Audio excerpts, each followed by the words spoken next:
Malti u l-ġimgħa mqazza. U allura interessanti ħafna kif ħankunu qegħdin norbtu dawn kważi reġistru, terminoloġiji, espressjonijiet u sabiex tagħmel dan grazzi għall-laqda tal-Malti għandna lill-kittieba Rita Saliba illi nilqek magħna hawnhekk fuq il-sufan tagħna. Nagħtik lejt it-tajjeb mill-qudiem. Però interessanti li aħna dejjem nagħtu lejt it-tajjeb. Imma mbagħad din hija l-ġimgħa mqazza illi twassalna għall-ġimgħa l-kbira. Qisu l-qofol ta' kollox fil-waqt illi fil-aspett liturġiku lejt il-kbir isimha magħha, mill-banda l-oħra ma' funzjonijiet u tradizzjonijiet Maltin iduru mal-kult tal-ġimgħa l-kbira. Kontradittorja fil-fatt għax il-ġimgħa kbira għandha x'taqsam mal-mewt u naħseb l-iktar komuniti li huma jkunu ħajjin, żgħażagħ mhumiex jagħmlu attivitajiet u nkitbu ħafna wkoll iktar fuq il-ġimgħa kbira milli fuq lejt. Milli fuq lejt, jiġifieri jekk immorru għat-tradizzjoni u l-kultura, il-kult huwa tal-ġimgħa mqazza mhuwiex ma' lejt per se. Mill-riċerki li għamilt inti. Apparti l-aspett reliġjuż, però it-tradizzjoni għandha iktar sodi. F'liema sens għaliex? Aktar l-affarijiet li għaddew minn ġenerazzjoni għal oħra u bil-fom jisom daħlu fil-kultura tagħna anke fit-taħdit. Kien hawn kittieba Giuseppe Kuti, sib biċċa kitba ta' Giuseppe Kuti jirrakkonta fit-tfulitu kif għaddew għandu l-affarijiet minn nantu. Kien għandu 4 snin u tajt il-vrajjes qudiemu biex jitallimhom. Tifel 4 snin ħaj jitallem bl-amment. U ħaġa interessanti li dal-vrajjes kienu jew versi osra jew kurunella twila. Kienu jkunu mqablin. Tajb li nispjegaw x'inhija kurunella għall-benefiċċju. Kurunella isa poeżija twila ħafna. Ketkuti jsejħilha l-via sagra versata. Sewwa. Għax kull stazzjoni hija strofa ta' poeżija. Allura n-nies anke dawk li ma kinux litterati qed jitalmu bir-rima. Jitalmu bl-amment. Bl-amment, U mad-duluri hemm ħafna vrajjes ukoll miktubin. U anke forsi r-ritornell jgħidu it-tfal. Sewwa. Per eżempju. Ġifieri l-purċissjoni tad-duluri kienu jinqraw iktar il-vrajjes. Eżatt, U nista' naqra waħda minnhom. Mela le anzi nieħdu pjaċir. Mad-din għandha x'taqsam mad-duluri. Mis-salib li ben qalaw, tela hemm mid-dirajn tiegħu u dik l-om fiħdana tilqaw mejjet u wieti tan-naq miegħu. Huma sempliċi, però li qed jisek iżomm l-udjenza miegħek u qed jafu x'qed jiġri. Sempliċi, fis-sens li wieħed ħajftakarhom, però jekk inti tidħol profond tal dawk il-żewġ tifrus, wieħed jinnota li hemm ħafna ħsieb warahom, jiġifieri naqbel miegħek li minn ma kellux xi intellet ta' barra minn hawn, jew iktar minn hekk kien illitterat. Da faċli biex ikompli jipprattika wkoll. Imma mill-banda l-oħra huma profondi ħafna. Interessanti li kull stazzjon mbagħad kien versat. Sewwa, bħal għandek xi oħrajn? Għandi oħrajn, Il-Veronika timsaħ wiċċ Ġesu. Kien imħabba d-dulur tiegħek f'dan il-wiċċ kollu qdusija għax il-pwieni għena kienu dana kollu mħabba fija. Mela x'tagħmel fis-smewwiet jekk maktur wiċċek ħallit, fost ixbija kollha dmija, il-ġimil tiegħek kollu rejt. Jiena ma niftakarhomx imma qed nimmaġinhom jgħiduhom lill-udjenza u jgħalmuhom ħafna minnhom anke fil-familji sibt li kienu jgħiduhom bl-amment kuljum. U fir-Rużarju ma kinux jgħidu l-Glorja, pereżempju, nadrawk Ġesu nberkukax b'salibka kull ma tiegħek inti fdejtna. Ma nistax tgħid Glorja qabel Bħalma ma tingħatax l-Allelujja, anke meta qabel ma jinqara l-Evanġelu. Ġifieri fil-ġimgħa kbira ħadet parti kbira minn dal-festi, vera li lejt huwa l-ikbar imma anke aħna tradizzjonijiet il-vari li mbagħad mill-vari ħarġu ħafna espressjonijiet.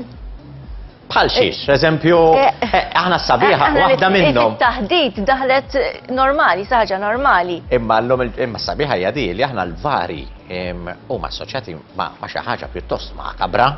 Eżatt. Imma l-lum il-ġurnata, espressjoni tal-lum il-ġurnata, għara dik jisa vara. Kważi su kompliment għal-mara, jisa vara dik. Sekk ieħor jistgħu jkunu dispreċettivi il-kummenti. Ukoll. Hemm xi espress għandek xi lista? Għandi lista żgur. Blajnuna tal-ħabib tiegħi wkoll, ġifieri. Minn xi ħadd li jrid jaħsel idejh, xi ħadd irid ifarfar minn responsabilità jaħsel idejh bħal Pilatu. Tħadd fil-kredu bħal Pilatu. Ekku.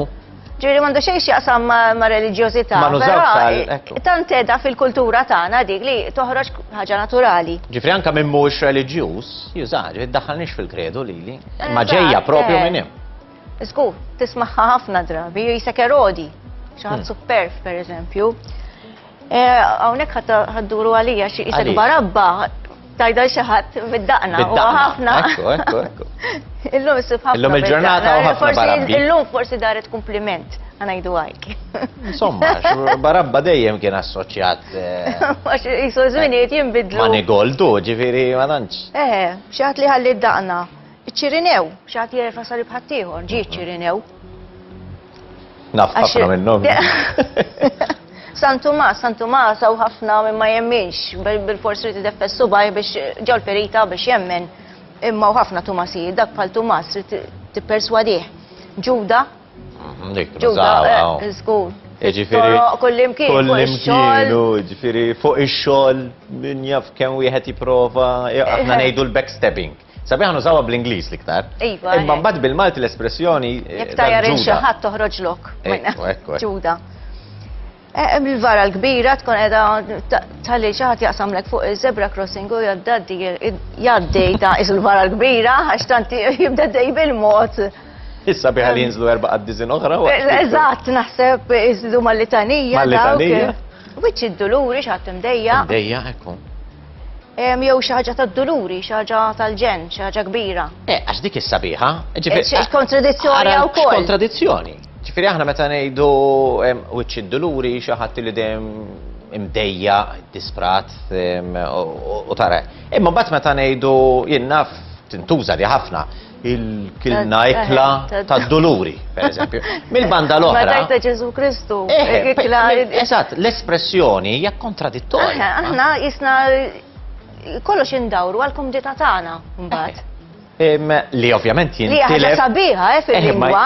L-iktar li qed nara interessanti huwa li jintilef kompletament is-sens reliġjuż spiritwali wara kompletament jintilef, m'hemm l-ebda rabta, imma mbagħad tintuża. Bħal meta tajt rajt il-passjoni biex tellek dik il-biċċa mara fuq. Ħadd ma jara kemm sallab jew għaddejt minn eżami. Imma anke meta ngħidu sallabni dak, ovvjament. Żgur ġejja, żgur ma tislip hemm ħafna. Dak nifhem għalija xi ħaġa ta' diqa' u ta' tbatija. Imma mill-banda l-oħra kif nużaw ċertu diskorsi huma kontradittorji. Iva ħafna. Ġabu għaċjomu, ġabu għaċjomu taħxeba u ġabu għaċjomu, jew għal wiċċu ġil għaċjomu. L-imsallab għadna ħafna jista' kont kif sallabtni. Jew il-kont sallabni, jista' mhux persuna. L-irxoxt, ara l-irxoxtajt, anka l-irxoxt indaħlu. Sewwa. Xaħat l-irxoxta nkun jenna ma naraw u l-irxoxta fl-aħħar dak.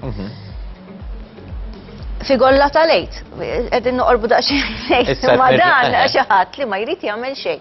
Idher fuq zaqqu, ejsu figolla tal-lejt dan. All right. Il-passjoni u kalvarju tintuża ma' l-passjoni u korrajt il-kalvarju. Dik il-marda, ġifri hemm affarijiet li nassoċjawhom mbagħad. Il-temp tal-lum, il-temp tal-ġimgħa l-kbira. Jista' jkun fis-sajf u ngħidu l-temp tal-ġimgħa. U mill-ewwel toħroġ għax. Però dejjem. Nikwata l-bibja waqgħad dalma kbira. Dik inħar. Imma dejjem il-ġimgħa l-kbira. Dejjem Dejjem nafu li it-temp daqqa ma jżomx u dejjem ikun hemm xi dalma. U bħalissa għaddejjin minn dik il-fażi isna. Ekku. Fil-fatt it-temp għadu ma qaċ. Irridu nsibu espressjoni oħra l-tibdil tal-klima, probabbli. Eżatt, probabbli, min jaf. Kuljum qed ikun temp tal-ġimgħa kbira, tista' tgħid. U xi ħadd min joqgħod idawrek lem mulaw minant Ajfa, lant Pilatu u ma tasal imkien. Ġifieri l-espressjonijiet daħlu b'mod l-iktar naturali u jifhimhom kulħadd. U kollha dawn huma sintomatiċi ovvjament ma' dan iż-żmien. Ma' dan iż-żmien, Mill-banda l-oħra, għandna xi idjomi, ġifieri espressjonijiet apparti, għandna xi idjomi jew wil li huma marbutin? Wil jista' jkun iktar espressjoni, jista' jkun il-bdewa l-iktar, għax il-bdewa jimxu bl-istaġuni, jew dak jinħassa tal-lejt, jew niżiraw tal-ħabta tal-lejt. Imma mbagħad ħabta tal-irxox, imma wil iktar. Jiġifieri fil-wil iktar iduru lejn lejt il-kbir milli u lejn żmien lejt milli lejn il-ġimgħa mqazza. Ektar l-idea, għax nista' tkun żbaljata. Ma għax dejjem jimxu bl-istaġuni. Fej għandna il-ħaxix, anka forsi ma nafx, is-sajd ma nafx, imma iktar il-bdiewa, iktar li sibt espressjoni ma nafhomx verament. Normali ħafna li qed tgħid inti faġli. Għax tkun ukoll ir-rebbija dak iż-żmien, ġifier tagħmel daqsxejn sens. Ekku. Il-miliet mod u fil-lejt mod ieħor. Jekk inħarsu iktar lejn il-kult tal-ġimgħa l-kbira, x'joltok l-aktar fih, ġifieri apparti dawn l-espressjonijiet? Il-kult isu aħna minn għalina kollox se jmut u kollox jieħu l-ħajja dik il-ġimgħa. Ekku. Riħa ta' fjuri, sepulkri, jiena nara daqsxejn waħda. Eżatt. Il-bissa bieħ ta' dawk il-purċessjonijiet, iktar nara. Festa? Festa, hija festa fil-fatt. Jiena imma naħseb ikollna bżonnhom daw l-affarijiet li kultant jerġgħu iħeġġuna biex nuru l-arti tagħna, hemm ħafna arti involuta. Fil-fatt qed nipprepara għal programm ta' nhar il-ġimgħa, tal-ġimgħa kbira li ovvjament ħajjieħu vestwarju differenti minn dak li qed nagħmlu aħna normali. U tant għandek arti li tagħżel minn x'nista' ndaħħal fil-programm. Mużika, anke mużika. Kull sens, ġifieri l-arti mill-iskultura l-mużika. Drammi. Il-marċi funebri. Il-marċi funebri. Kulħadd jekk tagħmel wieħed isek għamilt kapolavur għax għandek xi ħaġa ġdida. Ekku. Anke mhux Malta biss, Jesus Christ Superstar ħadet id-dinja kollha. La dubju. Aħna għandna il-verżjonijiet tagħna. Hemm ikun li tritint ta' Professur Mifsud. Oliver Friġġier ukoll ħareġ id-dram, għandna ħafna kittieba importanti kemm ħajjin u kemm dawk li telqu li kitbu fuq il-ġimgħa l-kbira u tawhom vuċi lil personalitajiet, il-Veronika tawha il-versi tagħha, id-doluri tawha tagħha. Ġifieri dan is-sabiħ li da żmien li qegħdin ngħixu aħna. Biex nuża daqsxejn. Le, u xi ħaġa oħra hija li tara naħseb hija waħda mill-ftit żminijiet fejn tara anzjani, żgħażagħ illi kollha din jikkollaboraw flimkien. Ġifieri bħalissa laqdiet volontarji, l-gażini tal-banet, bħalissa jkun għaddejn fl-aqwa tagħhom kollha. U kulħadd għaddej minn jieħu ħsieb l-imwejjed tal-ismit u tal-ros pereżempju, l-istatwetti mejda tal-Apostli. U kulħadd għaddej btiegħu. Komunitajiet sħaħ biex tajti. Hemm xi kliem partikolari ieħor illi ġibidlek l-attenzjoni li xtaqt taqsmu magħna? Kliem ieħor, forsi milli niftakarina. Tħalt fil-kredu. Tħalt fil-kredu bħal Pilatu, naħseb ma semmejniex hawnhekk, li tidħol mingħajr ma trid jew idaħluk. Idaħlek ħadd ieħor f'xi biċċa li ma xtaqx tkun fih. Però kliem ieħor bħal pereżempju dan iż-żmien issa iċ-ċoqlajta. Fejn tieħu post il-qampina. Il-ħelu, il-karamelli tal-ħarrub. Dik qatt ma stajt nifhimhom jiena kif fil-ġimgħa kbira bdew joffru li ħelu jien. Qatt ma stajt nifhimha. Ġifieri qed nisallum, ma nistax nifhem li jsiru l-karamelli u dak. Ma nistax nagħmel assoċjazzjoni bejn il-ħarruba u l-passjoni għax forsi żebbuġa forsi. Le, għax wieħed jgħidlek ma jintużax zokkor. Ma jintużax zokkor. Ma jintuża il-ħarrub. Il-Kwarezima l-istess qatt ma stajt nifhem għax jekk nibdaw nikol wieħed mhux wieħed ħanikol. Bla dubju, dawma kollha, imma. Kollox kumdita tagħna naħseb jiena, imma li huwa Kwarezima forsi 40 ġurnata ma jintużax tqiq imma jintuża tqiq tar-ross. Bħala sens ta' sagrifiċċju, imma għandna kultura sħiħa. Ekku, mbagħad joħduna minn żmien ilejt quddiem fejn għandek il-festa ta' San Girgol. Li lapsi, eccetera, u wieħed jibda jassoċja mbagħad l-ewwel qabża għall-baħar. Hemmhekk ma' San Girgor, mbagħad il-bdiewa, mbagħad ma' għal San Girgor naħseb dak il-prodott, ġifieri. Hemmhekk jistgħu jibda jiffjorixxi kull staġun. Ma' lapsi ħanibdew l-ewwel awma. ħafna żgħażagħ jew huwa l-ewwel awma. Bla dubju. Apparti il-rabtiet mbagħad mal fi żmien il-pesta, eċetera, ma' San Girgor u l-kappella mal-wedi, ma niddubita kemm niftakru ħafna miż-żgħażagħ kemm jafuhom il-wedi li kienu jagħmlu. Ekku, dika fattur ieħor. Il-wedi u illi għandek niftakar kienet xi ħaġa kera kbira li timpressjonani meta kont nara imlibsin bil-konfratiji u mlibsin u minn għaddej bil-salib u minn għaddej bil-ktajjen li wieħed juri id-dieqa iġiblek iktar dieqa. Imma xorta waħda għandek il-folol kbar illi sena wara oħra jibqgħu jattiraw lihom il-purċissjonijiet. Ma nafx hekk hemm xi kittieba li daħlu f'dan l-aspett.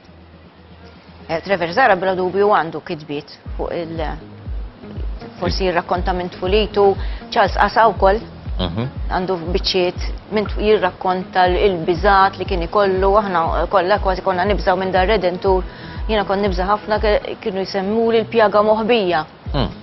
Jisu għandek xi sigriet, imma basta jurek id-dem jisu. Ekku.